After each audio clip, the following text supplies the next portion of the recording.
師傅曾經講過，有一種味道叫做態度。其他人覺得冇差別，你就覺得有差別。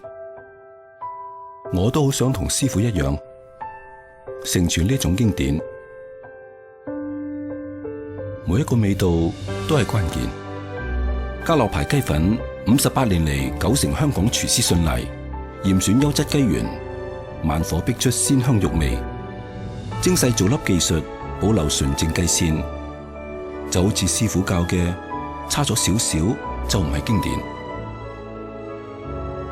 而家我都有師傅嘅味道啦，要承傳經典，守住呢種味道，家樂牌雞粉。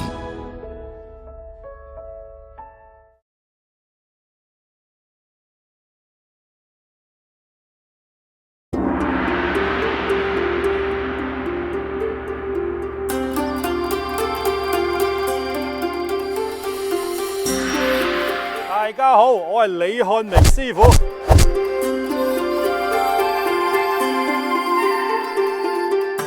而家介紹俾大家嘅係一個野雞卷。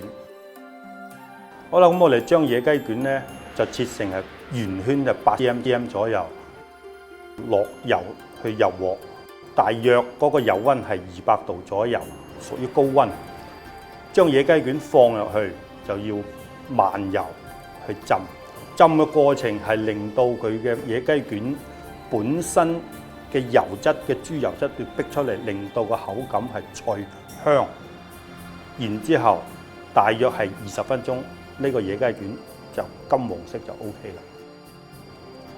炸好之後上碟之前，呢一個野雞卷就加少少嘅芝士醬落去，令到佢增香同埋味道好啲。呢個野雞卷就完成㗎啦〜